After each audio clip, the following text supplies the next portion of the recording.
Hello बच्चों, welcome to my YouTube channel. My name is Rishabh Tiwari and बच्चों आज हमारी एप्लीकेशन ऑफ ट्रिग्नोमेट्री की क्लास 2 है। क्लास 1 में बच्चों हमने कुछ इसके बेसिक जो इसके नाम थे वो हमने इसके समझे थे कि क्या होता है angle of elevation, angle of depression, line of site, ये समझा। और फिर हमने इसके कुछ एग्जाम्पल 4 तक हमने करे हुए थे। आज बच्चों हम एग्जाम्पल नंबर 5 जो है इसका उसको पढ़ते हैं और उसको करते हैं।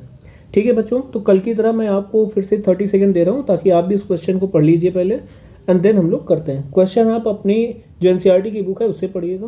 देखिए मैं चाहूँ तो इसमें क्वेश्चन लगा सकता हूँ, लेकिन मेरा बुक्स में करने का और आपको नोटबुक से करवाने का जो मेरा मेन मोटो ये रहता है कि आप भी फुली इंगेज रहें ताकि आपको भी लाइन बाय लाइन चीज़ें समझ में आती रहें। ठीक है बच्चों, तो मैं आपको 30 सेकंड दे रहा हूँ। क्वेश्चन नंबर 5 को जरा पढ़िए, एग्जाम्पल 5 को।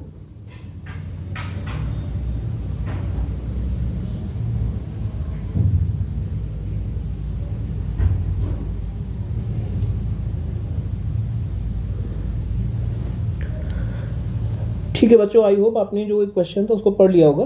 अब मैं इसको आपको एक्सप्लेन करता हूँ। दिया हुआ the shadow of a tower standing on level ground is found to be 40 metre longer when the sun's altitude is 30 degree then when it is 60 degree. तो मतलब ये हुआ कि एक टावर की शेडो है वो 40 मीटर लंबी हो गई है, लॉन्गर हो गई है, जब उसका सन से जो एल्टीट्यूड यानी कि जो एंगल बन रहा है वो 30 डिग्री बन रहा है। इससे पहले उसका जो एंगल बन रहा था 60 डिग्री से, यानी जब 60 डिग्री बन रहा था तब और जब अब 30 डिग्री बन रहा है तब उसके बीच में जो सन की शेडो है वो 40 मीटर लंबी हो गई है।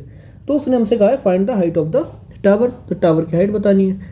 ठीक है बच्चों, चलिए इसका सबसे पहले हम फिगर बनाते हैं। तो देखिए ये मेरा एक मैं ग्राउंड बना रहा हूँ, ये मेरा ग्राउंड हो गया। ग्राउंड पे मैंने एक ये टावर को स्टैंड कर दिया, ये मेरा टावर हो गया। अब पहले जो उसका एंगल ऑफ एलिवेशन था वो हमारा था 60 डिग्री, वो मैंने 60 डिग्री था, और उसके बाद जो ये बढ़ के हो गया वो हमारा हो गया 30 डिग्री। ठीक है, चलिए इसका नाम दे देते हैं। तो ये मेरा एंगल हो गया है 60 डिग्री और ये हमारा हो गया है 30 डिग्री, और इसके बीच में ऐसा कब हुआ, उसकी जो शेडो है वो 40 मीटर लंबी हो गई यहाँ से। क्लियर। अब हम बाकी जो पॉइंट्स हैं उनका नाम दे देते हैं। जैसे इसका नाम हो गया मेरा ए, इसका नाम हो गया बी, इसका नाम हो गया सी, इसका नाम हो गया डी। ये मैंने 4 वो दे दिए। एक चीज़ बच्चों हमेशा याद रखिएगा, जब भी कभी दो एंगल इस तरीके से दिए जाएँ कि वो बढ़ के 30 डिग्री हो गया, 60 डिग्री हुआ, इस तरीके से, और आपको समझ में ना आए कि कौन सा एंगल कहाँ पर बनाना चाहिए, तो हमेशा बच्चों याद रखिएगा कि जो भी मेरा बड़ा एंगल होता है वो पास बनेगा और जो भी हमारा छोटा एंगल होता है वो दूर बनेगा। हमेशा ऐसा होता है। क्यों होता है ऐसा, उसको भी समझ लो। कि जैसे बच्चों आपका जो कंपास होता है, आपने देखा होगा ये, ठीक है, सॉरी कंपास नहीं, जो हमारा प्रोटेक्टर होता है, गलती से मैंने कंपास बोल दिया। हमारा जो प्रोटेक्टर होता है बच्चों, तो हमारा प्रोटेक्टर कैसे होता है, ये होता है और इसमें इस तरीके के एंगल होते हैं। ये हमारा 90 डिग्री प्रोटेक्टर में होता है और ये हमारा 0 डिग्री होता है। तो देखिए जितना एंगल मेरा दूर जाएगा, मतलब ये एंगल जितना होगा वो एंगल धीरे धीरे बढ़ता चला जाएगा, और जितनी ही ये लाइन हमारी स्ट्रेट यानी सीधी होती चली जाएगी उतना ही ये एंगल हमारा बड़ा होता चला जाएगा। इसी वजह से जो बड़ा एंगल होता है उसको जो हम लोग है हमेशा पास बनाते हैं उसके, और जो वो वाला एंगल होता है कौन सा, जो छोटा वाला, उसको उससे हमेशा दूर बनाते हैं। यही चीज़ मैंने यहाँ पर करी हुई है। आई होप आपको बात समझ में आ गई होगी। अब क्वेश्चन पढ़ते हैं तो उसने हमसे कहा हुआ है then find the height of the tower. Height of the tower यानी मुझे ए बी की हाइट चाहिए। मैं लिखता हूँ height of tower equal to A B, ये मुझे चाहिए। क्लियर है। अब अगर आप देखिए tan 60 लगाओगे, कौन सा ट्रायंगल में, ध्यान से सुनते रहिएगा, ट्रायंगल ए बी सी, इसमें अगर आप tan 60 लगाओगे तो उससे तो हमें कुछ भी नहीं मिलने वाला, क्योंकि हमें तो कोई भी साइड, ना तो ये साइड पता है, ना ये पता है, ना ये पता है, तो हमें कोई भी साइड नहीं पता है, तो tan 60 का तो काम नहीं होगा। यानी सबसे पहले या तो मैं ये वाली साइड निकाल लूँ या एक साइड तो निकाल लूँ, तभी उससे मेरा आ पाएगा।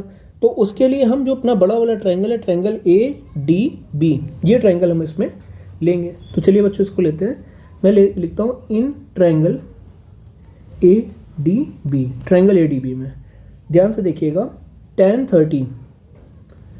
30 बच्चों कौन सा हो गया, ये मैंने लिया हुआ ये वाला एंगल। जब ये मैंने लिया तो उसमें परपेंडिकुलर ये हो जाएगा और बेस हमारा ये पूरा होगा। क्लियर है। तो tan 30 equals to perpendicular upon base. Perpendicular मेरा यहाँ पर क्या है ए बी, और बेस बच्चों हमारा क्या है बी डी। क्लियर, सबकी वैल्यू पुट करेंगे। tan 30 हमारा होता है 1/√3। ए बी हमें निकालना है। अब बच्चों बी डी को ध्यान से देखिएगा, बी डी कौन सी हमारी साइड हो गई, बी डी हो गई हमारी ये वाली। बी डी देखिए दो उससे साइड से मिली, B C plus C D. इसको अगर हम ऐड कर देंगे तो मेरा बी डी मिल जाएगा, तो मैं इसको लिख दूंगा B C plus C D.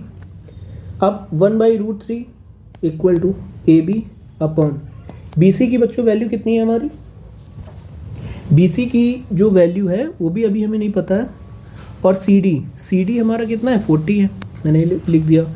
अब क्रॉस मल्टीप्लिकेशन करा दीजिए, आ जाएगा B C plus 40 equal to √3 A B, ये मेरा आ गया। क्लियर है। अब यहाँ पर इसको इक्वेशन नंबर 1 लिख दीजिए। ध्यान रखिएगा मुझे ए बी की वैल्यू फाइंड आउट करनी है। अब मैं बच्चों अपना सेकंड ट्रायंगल ले रहा हूँ, जो हमारा सेकंड ट्रायंगल मैं ले रहा हूँ ए सी बी वाला जो ट्रायंगल है इसको मैं यहाँ पर ले रहा हूँ। मैं लिखूँगा अब in triangle A B C, triangle A B C लेता हूँ, इसको थोड़ा और पेज बड़ा कर देते हैं। ट्रायंगल ए बी सी में मैं लगा रहा हूँ tan 60 equal to A B upon B C. Clear. tan 60 की वैल्यू बच्चों क्या होती है √3 equal to A B upon B C. मैं बी सी की वैल्यू यहाँ से लिख रहा हूँ, बी सी इक्वल टू, देखिए बी सी उधर जाएगा इस तरफ आएगा तो मल्टीप्लाई हो जाएगा, तो हो जाएगा √3 into B C equal to A B. और अब √3 को मैं इस तरफ भेज दूंगा तो बी सी इक्वल टू हो जाएगा, यहाँ मल्टीप्लिकेशन में था इधर डिवीजन में आ जाएगा ए बी अपॉन √3। इसमें भी कोई दिक्कत नहीं। This is equation number 2। अब हम क्या करेंगे, इक्वेशन नंबर 2 से बी सी की वैल्यू इक्वेशन नंबर 1 में पुट कर देंगे। मैं लिखता हूँ यहाँ पर put the value of B C from equation second to equation first. ठीक है, मैं बी सी की वैल्यू यहाँ पुट करता हूँ। तो यह है B C plus 40 equals to √3 A B, B C plus 40 equals to √3 A B. मैं B C equal to A B upon √3 put कर रहा हूँ, A B upon √3 plus 40 equal to √3 A B. नीचे √3 एलसीएम ले लेंगे बच्चों तो आ जाएगा A B plus 40 √3 upon √3 equal to √3 A B. याद रखिएगा बच्चों जो हमारा ए बी है वही हमारी ये टावर की हाइट है, ये वाली जो हाइट है ना, ये हमारा ए बी जो है यही हमारी टावर की हाइट है, इसीलिए मैं ए बी की वैल्यू यहाँ से निकाल रहा हूँ। यही उसने हमसे आंसर में पूछा हुआ है क्वेश्चन में। अब ये √3 डिवीज़न में ये उधर जाएगा मल्टीप्लाई में हो जाएगा, तो हो जाएगा ए बी प्लस 40 √3, और बच्चों √3 इंटू √3 क्या होता है 3 हो जाता है, 3 ए बी। अब ये वाला जो ए बी है उसको उधर ले जाएंगे तो माइनस में आ जाएगा, क्या हो जाएगा 3 ए बी पहले से था minus A B equal to 40 √3। Clear है। अब आगे क्या होगा, 3 ए बी में से एक ए बी चला गया, आ गया 2 ए बी इक्वल्स टू 40 √3। दो उधर मल्टीप्लीकेशन में उधर जाएगा डिवाइड हो जाएगा, तो ए बी इक्वल्स टू 40 √3/2 और 2 से डिवाइड होगा तो आ जाएगा 20 √3 मीटर। ये हमारा आंसर आ गया। आई होप आपको एक क्वेश्चन समझ में आया होगा बच्चों। आसान क्वेश्चन था, कुछ भी इसमें नहीं था, बस मैंने इसमें 2 इक्वेशन हमें बनानी पड़ी और उसको सॉल्व करना पड़ा। अब बढ़ते हैं हम अपने एग्जाम्पल नंबर 6 की तरफ। बच्चों एग्जाम्पल नंबर 6 है, उसको पढ़ने के लिए मैं आपको 30 सेकंड दे रहा हूँ, प्लीज़ आप उसको अच्छे से पहले पढ़िए ज़रा।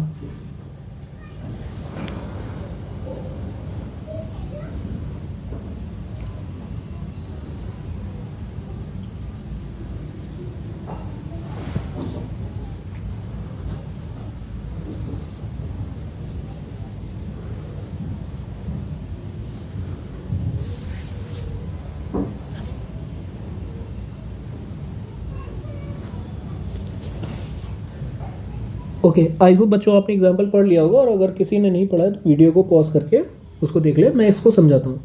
दिया हुआ है द एंगल ऑफ डिप्रेशन। देखिए अभी तक एलिवेशन की हम लोगों ने क्वेश्चन करे हुए, ये पहला डिप्रेशन का आया कि the angle of depression of the top and bottom of an 8 metre tall building.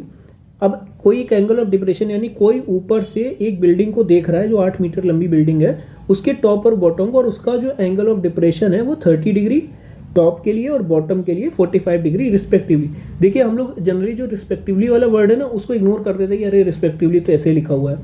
उसका मतलब ये होता है जो लाइन से दिया हुआ। देखिए क्वेश्चन में हमारे दिया हुआ है टॉप का जो एंगल है वो 30 डिग्री है और बॉटम का जो एंगल है वो 45 डिग्री है। ये इसका मतलब होता है। Find the height of the multi storeyed building, हमें मल्टी स्टोरेड बिल्डिंग की हाइट चाहिए, and the distance between the two building, और दोनों बिल्डिंग के बीच की डिस्टेंस चाहिए। चलिए करते हैं जरा इसको। सबसे पहले फिगर बनाना, फिगर को बहुत ध्यान से बनाइएगा।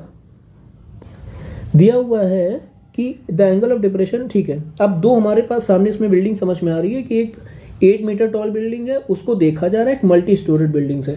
तो इतना तो क्लियर है कि जो मल्टी स्टोरेड बिल्डिंग होती है उसकी हाइट ज़्यादा होगी। तो सबसे पहले दोनों बिल्डिंग ग्राउंड पे होंगी, ग्राउंड बनाते हैं। ऐसा तो होगा नहीं कि कोई बिल्डिंग हवाई में हो, तो पहले ग्राउंड पे।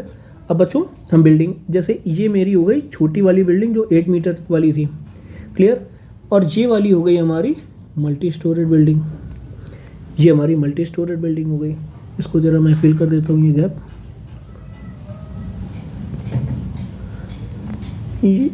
इसको ऐसे, ठीक है। अब उसने बोला हुआ है कि जो एंगल ऑफ डिप्रेशन है मल्टी स्टोरेड बिल्डिंग से टॉप की इस बिल्डिंग के लिए वो 30 डिग्री है, ठीक। उसको चलिए बना देते हैं। एक ही एंगल बनेगा, एक ये एंगल बनेगा, ठीक है। अब ध्यान से देखते रहिएगा बच्चों। एंगल ऑफ डिप्रेशन मैंने जब मतलब ये बताया था एंगल ऑफ डिप्रेशन, तो मैंने आपको बताया था कि हमेशा एंगल ऑफ डिप्रेशन हॉरिजॉन्टल से लीजिएगा। तो ये इसका हॉरिजॉन्टल हो गया, ठीक है। यहाँ पर भी आप लोग एक लाइन ड्रॉ कर लीजिए ताकि फिगर जो है करने में क्वेश्चन को आसानी रहे। ऐसे मैंने ड्रॉ कर लिया। ये जो एंगल है इसके टॉप का जो एंगल है जो हमारी देखिए बुक में दिया हुआ क्वेश्चन में, ये 30 डिग्री है, और जो इसके बॉटम का एंगल ऑफ डिप्रेशन है ये मेरा एंगल 45 डिग्री है। जैसा क्वेश्चन ने कहा मैंने बिल्कुल वैसा बना दिया हुआ है। आई होप आपको भी बात क्लियर हुई होगी, ठीक है। अब आगे क्या दिया हुआ है, find the height of the multi storey building, और हमें ये 8 मीटर ये हाइट दी हुई है, क्लियर। तो हमें ये जो मल्टी स्टोरेज बिल्डिंग है, कौन वाली, ये वाली, इसकी हाइट हमें पूरी चाहिए, क्लियर। नाम दे देते हैं सबका हम लोग। तो ये हो जाएगा ABCDE, ये मैंने नाम दे दिया। अब बच्चों ध्यान से देखिएगा, जब मैंने आपको फर्स्ट लेक्चर में बताया हुआ था कि जो एंगल ऑफ डिप्रेशन होता है उसको कैसे लिखेंगे। जैसे ये मेरा 30 डिग्री है, तो ये वाला जो एंगल होगा जो इसके साथ ये बन रहा है, क्योंकि पैरेलल लाइंस हो जाएंगी ये वाली और ये हमारी पैरेलल लाइंस है, और ये वाले जो हमारे एंगल बराबर हो जाएंगे, तो ये 30 डिग्री, ये पूरा 45 डिग्री है, तो ये वाला एंगल भी हमारा 45 डिग्री हो जाएगा, क्लियर है। इतना मैंने आपको फर्स्ट लेक्चर में बता दिया था कैसा होगा। उसके बाद बच्चों हमारा जो ये DE है, ये DE ये 8 मीटर है, जितनी ये लेंथ होगी उतनी हमारी ये वाली लेंथ होगी, यानी मेरा DE और BC ये दोनों मेरे 8 मीटर होंगे। इसको भी मैं ऐड लिख देता हूँ। अब बस मुझे AB की हाइट और पता चल जाए। जैसे ही मुझे मान लीजिए ये AB की हाइट पता चल गई, तो पूरी जो मल्टी स्टोरेज बिल्डिंग है उसकी भी हाइट हमें पता चल जाएगी। क्लियर है बच्चों बात, ठीक है। अब सबसे पहले मैं ले रहा हूँ 1045। अब आप कहोगे ये क्यों लिया आपने, 1030 क्यों नहीं लिया था पहले वाले में। तो बच्चों जब तक मुझे ये बेस की वो डिस्टेंस नहीं पता होगी तब तक मैं इसको कैसे पता कर लूँगा। दो में एक चीज़ तो पता हो, तो उसके लिए जब 1045 लूँगा तो मुझे शायद इसके बारे में कुछ पता चल जाए। चलो लेते हैं पहले ट्रायंगल। इन ट्रायंगल ACD, मैं ACD पहले मैं आपको दिखा दूँ कौन सा ट्रायंगल है। ACD ये वाला हमारा ट्रायंगल है। इसमें हमारा परपेंडिकुलर ये पूरा हो जाएगा, बेस हमारा ये पूरा हो जाएगा। इसमें बच्चों मैं ले रहा हूँ 1045 equals to perpendicular upon base. Perpendicular बच्चों हमारा है AC और बेस हमारा है CD। सबकी वैल्यू रख दो। 1045 1 होता है। AC देखिए जो हमारा है वो AB प्लस BC है, और CD भी हमें नहीं पता है, इसे लिख लेते हैं। क्रॉस मल्टीप्लाई करा दो तो CD का ये जो मल्टीप्लिकेशन 1 से हो जाएगा, तो CD इंटू 1 CD हो जाएगा। CD equals to AB plus BC की बच्चों वैल्यू देखिए 8 दी हुई है, बस इसमें इतना ही आ सकता है। तो इसको हम इक्वेशन नंबर 1 फॉर्म कर देते हैं। याद रखिएगा बच्चों हमें AB की पूरी वैल्यू चाहिए। अब मैं बच्चों ट्रायंगल लेता हूँ, ट्रायंगल AEB, ये ट्रायंगल, ये जब मैं ट्रायंगल ले रहा हूँ तब देखिएगा, in triangle AEB, triangle AEB में मैं ले रहा हूँ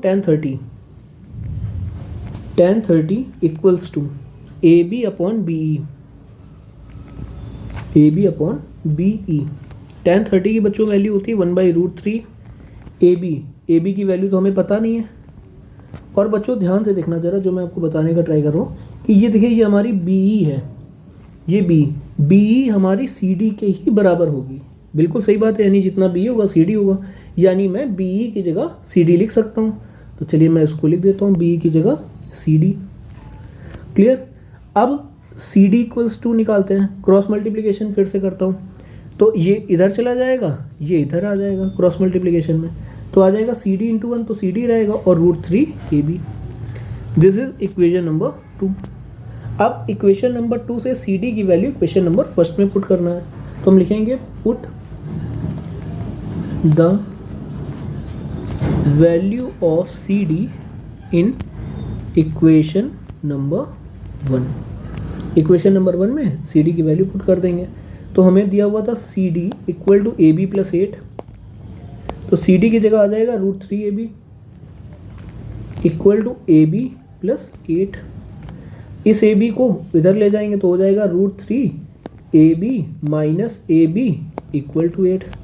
आई होप बच्चों आपको ये चीज़ समझ में आई होगी कि मैंने इसको कैसे लिखा हुआ है। फिर मैं इन दोनों में ए बी को कॉमन ले लूँगा, तो अंदर बचेगा √3 माइनस 1। देखिए ए बी कॉमन गया तो इसमें √3 बचा, ये वाला जो है इसमें √3 बचा, इसमें 1 इंटू ए बी था तो 1 बचा, तो वो चीज़ मैंने यहाँ पर कॉमन ले ली इक्वल टू 8। अब ये जो हमारा बच्चों दिया हुआ है √3 माइनस 1, ये पार्ट, ये हमारा, इसको हम इधर भेज देंगे, तो इधर जब भेजेंगे तो ये मल्टीप्लिकेशन में, उधर डिवीज़न में चला जाएगा, तो ये हो जाएगा मेरा A B equal to 8 upon √3 minus 1। अब इतना आंसर भी जो है मेरा वो सही है, इसमें भी हमारा कोई गलती नहीं है। लेकिन अगर इसको कोई और आगे सॉल्व करना चाहता है, जो कि अच्छी चीज़ है, उसको हमें करना चाहिए, तो हम इसके कॉन्जुगेट से ऊपर नीचे मल्टीप्लिकेशन कर देंगे, यानी इसका रैशनलाइजेशन कर देंगे। आइए बच्चों रैशनलाइजेशन आपको सिखाते हैं क्या होता है। जैसे लिखा हुआ है √3 माइनस 1, रैशनलाइजेशन का मतलब होता है कि इसके अपोजिट साइन से ऊपर नीचे मल्टीप्लाई करना है, यानी √3 माइनस 1 था ना, तो √3 प्लस 1 से और √3 प्लस 1 से सेम नंबर से ऊपर नीचे मल्टीप्लिकेशन करेंगे। क्या आ जाएगा बच्चों मेरा 8 √3 प्लस 1। और यहाँ देखना बच्चों ध्यान से, ये लिखा हुआ है a minus B into A plus B, तो a minus B into A plus B क्या हो जाता है, a² माइनस b², तो ये हो जाएगा मेरा √3 का whole square, a² minus b²। Clear है। अब देखते हैं आगे क्या बचेगा, ए बी इक्वल्स टू, अब देखते हैं क्या आएगा। तो ऊपर तो कोई चेंज नहीं होना, ऊपर तो ऐसे ही रखा रहेगा। अब √3 का होल स्क्वायर क्या होता है, 3 होता है, माइनस 1 का होल स्क्वायर 1 होता है, 3 माइनस 1 मेरा 2 होता है, ये 2 आ गया। अब 2 1 जा 2 4 जा, तो ये हमारा ए बी इक्वल्स टू आ गया 4 ब्रैकेट में √3 प्लस 1 मीटर। तो ये मेरा जो है हमारा हाइट आ गई ए बी की। अब लेकिन बच्चों अगर आप सोच रहे हैं कि यही हमारा फाइनल आंसर है, तो ये हमारा फाइनल आंसर बिल्कुल भी नहीं है। ठीक है, क्वेश्चन में देखिए, क्वेश्चन में उसने क्या हमसे पूछा हुआ है कि find the height of the multi storeyed building. अब हमें मल्टी स्टोरेड जो हमारी बिल्डिंग थी, मल्टी स्टोरेड बिल्डिंग तो पूरी है ना भाई, हमें इसकी हाइट चाहिए, यानी मुझे एसी की हाइट चाहिए। तो चलिए हम लिखते हैं height of the multi storeyed building, height of multi storeyed building. मुझे इसकी हाइट, ये कौन कितनी थी इसकी हाइट, AC थी, और AC जो है बच्चों मेरा वो है मेरा AC equal to AB plus BC। अब जो जो वैल्यू आई उनको पुट कर दो।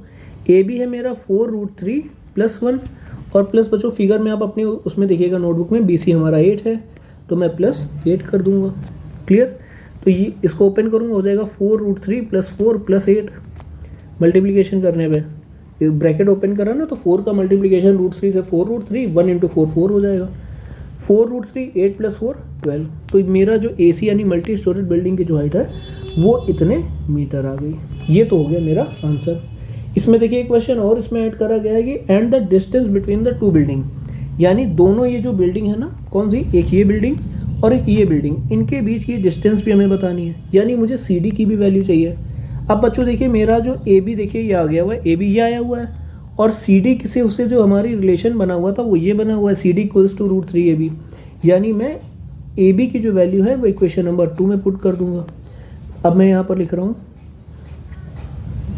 Put the value of A be in equation number 2।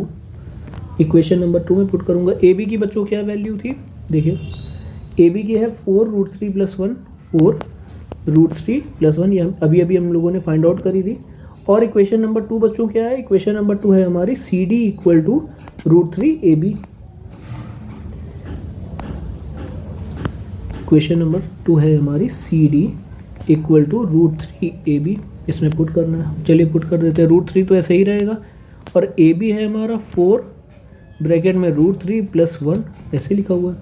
अब कुछ को लगेगा भाई ये मल्टीप्लिकेशन कैसे हुआ, तो उसको ज़रा ध्यान से देखना, इसमें कुछ भी नहीं है।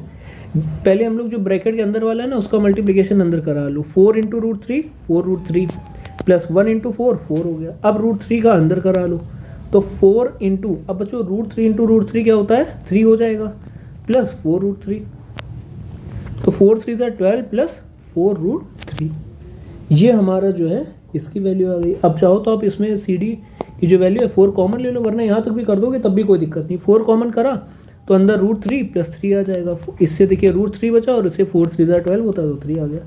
इतने मीटर ये हमारी सी डी की आ गई। यानी जो दोनों बिल्डिंग के बीच की जो डिस्टेंस है वो भी हमने यहाँ पर फाइंड आउट कर दी। बहुत ही अच्छा क्वेश्चन था, काफ़ी सारे इसमें अलग अलग कॉन्सेप्ट यूज़ हुए हैं, तरीके यूज़ हुए हैं, तो उसको बहुत अच्छे से आप लोग 2 से 3 बार प्रैक्टिस करिएगा, तभी क्वेश्चन आपको समझ में आएगा। मैथ हमेशा जो है प्रैक्टिस ही मांगती है बच्चों, तो प्रैक्टिस बहुत ज़रूरी है। अब आगे आते हैं एग्जाम्पल नंबर 7 की तरफ। चलिए बच्चों मैं आपको 30 सेकंड देता हूँ, एग्जाम्पल नंबर 7 को ज़रा पढ़ लीजिए।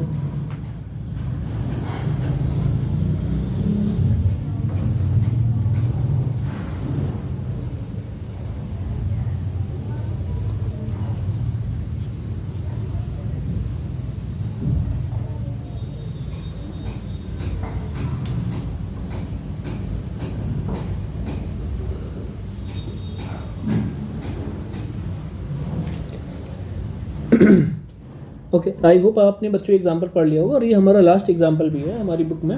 तो अभी आज हम लोग इसका लास्ट एग्जाम्पल यहीं तक करेंगे और उसके बाद से हम लोग अपनी एक्सरसाइज स्टार्ट करेंगे। चलिए मैं आपको समझाता हूँ। दिया हुआ है from a point on a bridge across a river. ठीक है बच्चों, आप बगल में देखिएगा एक फिगर भी बना हुआ है, उसको भी देखने को थोड़ा मतलब अच्छी तरीके से बना। हमें ऐसा फिगर नहीं बनाना एग्जाम में कि हम ब्रिज और रिवर फलाना डिमाका से बना रहे हैं, ऐसा कुछ नहीं। हमें केवल अपनी लाइन से मतलब है उससे। ठीक है, तो एक ब्रिज है और उसे एक रिवर के ऊपर बना हुआ है। The angle of depression of the banks on opposite side of the river are 30 degree and 45 degree.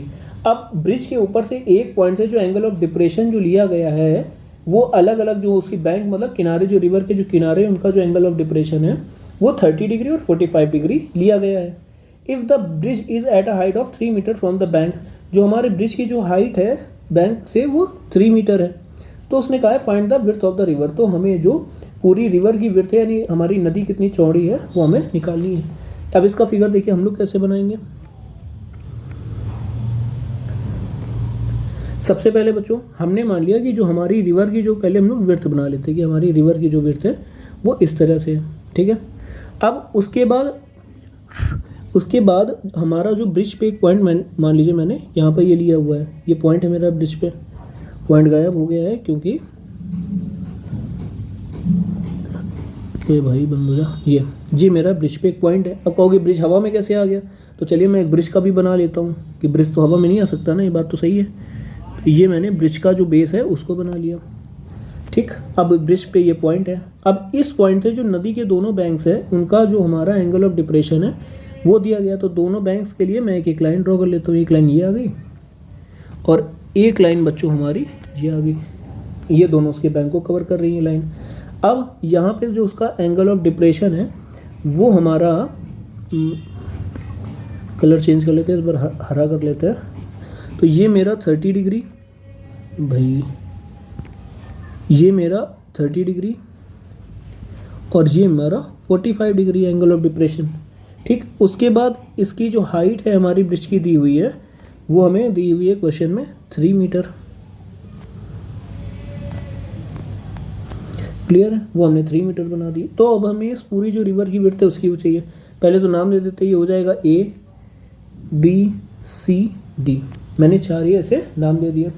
सबसे पहले बच्चों ये 30 डिग्री जो एंगल है कौन सा, ये वाला, जितना ये एंगल होगा उतना ही मेरा ये एंगल होगा, क्योंकि ये लाइन और ये लाइन पैरेलल है तो ये एंगल भी बराबर होंगे, तो उससे ये मेरा एंगल ये भी आ जाएगा 30 डिग्री। सिमिलरली ये 45 है तो ये वाला एंगल भी मेरा 45 हो जाएगा, इसमें भी कोई तकलीफ नहीं होनी चाहिए।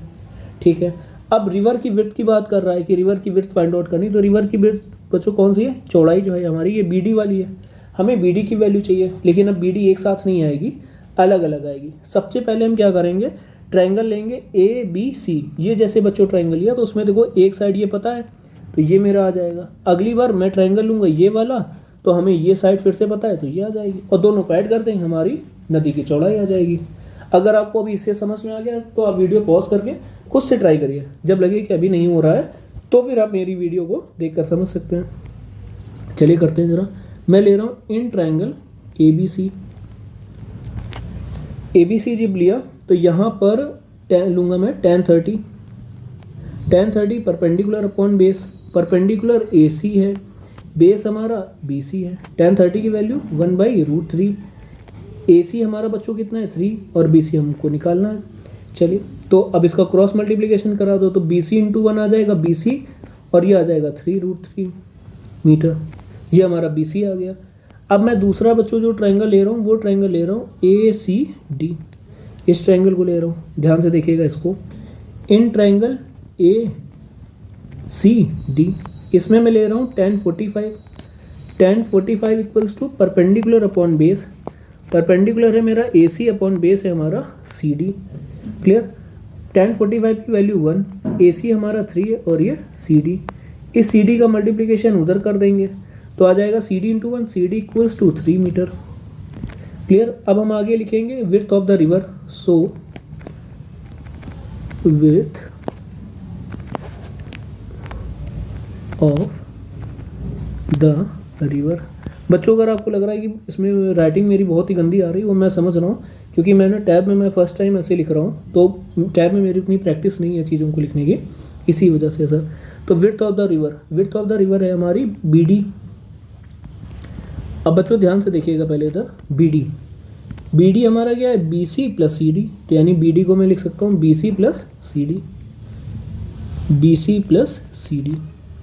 BC की वैल्यू बच्चों भी हम लोगों ने निकाली 3√3 और CD निकाला 3, दोनों में 3 कॉमन ले लो तो अंदर आ जाएगा √3 + 1 और मीटर। यही हमारी जो नदी की चौड़ाई है वो हमारा यहाँ से आ गया और ये हमारा हो गया आंसर।